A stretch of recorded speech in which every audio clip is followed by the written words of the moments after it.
नमस्कार सगळ्यांना. रसोई regular with विनीतामध्ये तुमचं स्वागत आहे.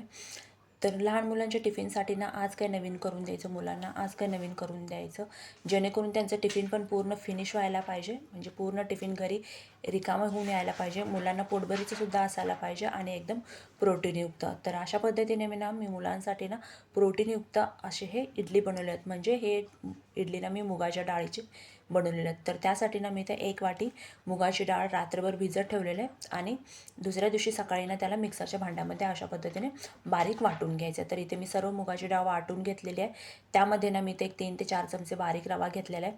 एक छोट्या वाटीने बारीक किसलेला एक छोट्या वाटीने मी किसलेला गाजर घेतलेला आहे. हवं तर तुम्ही ह्यामध्ये तुमच्या आवडीचे भाज्यासुद्धा मिक्स करू शकतात. तर इथे चवीनुसार मीठ आणि थोडंसं हळदसुद्धा मिक्स केलेलं आहे. त्यामुळे कलर छान येतो हळदमुळे. आणि इथे 1 अर्धा चमचा मी इथे इनो घेतले, वरून थोडंसं पाणी मिक्स करून घ्यायचं, जेणे की इनो छान फुलेल आणि पीठ पण छान फुगेल. तर इथे इडलीचं मी पात्र घेतलेलं आहे. त्या पात्राला आपल्याला इडलीची जो साचा आहे त्याला छान तेल पुसून घेतलेलं आहे आणि जो तयार मिश्रण आहे डाळीचं तो त्यामध्ये काढून घ्यायचं आहे आपल्याला.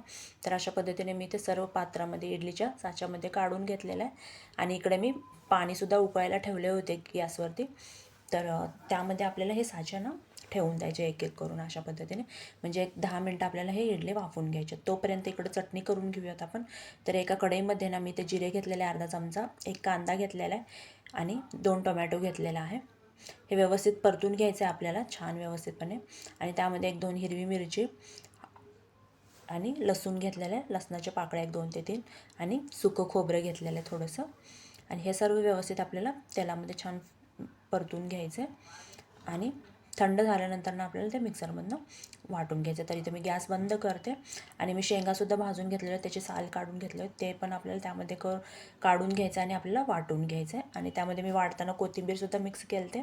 अशा पद्धतीने आपलं हे चटणी बनवून तयार झालेलं आहे. वरून थोडीशी मोहरीची फोडणी द्यायची आपल्याला आणि अशा पद्धतीने आपलं हे चटणी बनवून तयार झालेलं आहे. तर इथे इडलीसुद्धा छान वाफलेल्या आहेत, बघू शकता तुम्ही. थंड झाल्यानंतर आपल्याला काढून घ्यायचं आहे. जर गरममध्येच काढल्यावर आपल्याला इडल्या व्यवस्थित येणार नाही, म्हणून मी काय केलं, ते गरम असताना ते व्यवस्थित येत नव्हतं, म्हणून थोडंसं चमचानं पाण्यामध्ये बुडवून काढून घेतलेलं आहे. आणि अशा पद्धतीने आपले हे सर्व इडल्या छान व्यवस्थित निघालेत, बघू शकता तुम्ही. अशा पद्धतीने आपली ही मूग डाळीची प्रोटीनयुक्त इडली अशी बनवून तयार झाली. तर अशा पद्धतीने मुलांना तुम्ही हे इडली नक्की बनवून द्या. मुले खूप आवडीने खातील आणि मुलांसाठी पोटभरीचं सुद्धा होईल आणि पूर्ण त्यांचा डब्बा घरी रिकामा होऊनच घरी येईल. तर अशा पद्धतीने तुम्ही मुलांना हे इडली बनवून नक्की द्या. कसा वाटला तुम्हाला हा व्हिडिओ? जर व्हिडिओ आवडला असेल तर व्हिडिओला लाईक करा आणि सबस्क्राईब करा. धन्यवाद.